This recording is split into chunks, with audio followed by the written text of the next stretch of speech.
Ang tatlong panauhin ni Abraham, nagpakita ang Panginoon kay Abraham nang nakatira pa siya malapit sa malalaking puno ni Mamre. Mainit ang araw noon, at si Abraham ay nakaupo sa pintuan ng kanyang tolda. Habang nagmamasid siya, may nakita siyang tatlong lalaki na nakatayo sa di kalayuan. Tumayo siya agad at dali-daling sumalubong sa kanila.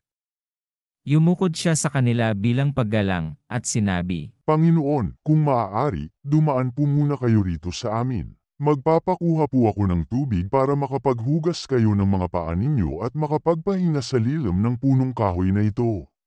Kukuha rin ako ng pagkain para sa inyo upang may lakas po kayo sa inyong paglalakad. Ikinagagalak ko pong mapaglingkuran kayo habang nandito kayo sa amin. at sumagot sila. Sige, gawin mo kung ano ang sinabi mo. Kaya nagmadaling pumasok si Abraham sa tolda at sinabi kay Sarah, Kumuha ka ng kalahating sako ng magandang klaseng harina at magluto ka ng tinapay. At bilasan mo ang pagluluto.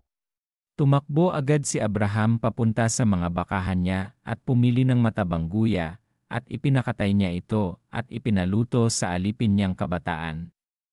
Pagkatapos, dinala niya ito sa mga panauhin niya at nagdala rin siya ng keso at gatas.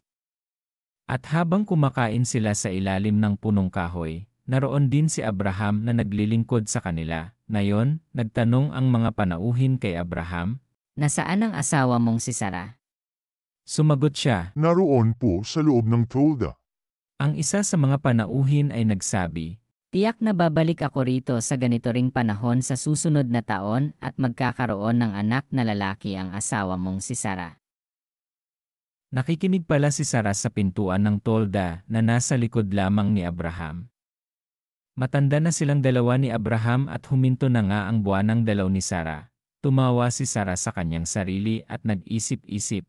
Sa katandaan kong ito, masisiyahan pa ba akong sumiping sa asawa ko, na matanda na rin para magkaanak kami? Nagtanong agad ang Panginoon kay Abraham. Bakit tumatawa si Sarah at sinasabi, magkakaanak pa ba ako ngayong matanda na ako? May bagay ba na hindi magagawa ng Panginoon? Tulad ng sinabi ko, babalik ako rito sa ganito ring panahon sa susunod na taon at magkakaroon ng anak na lalaki si Sarah. Natakot si Sarah kaya nagsinungaling siya. Sinabi niya, Hindi po ako tumawa. pero sinabi ng Panginoon, Tumawa ka talaga.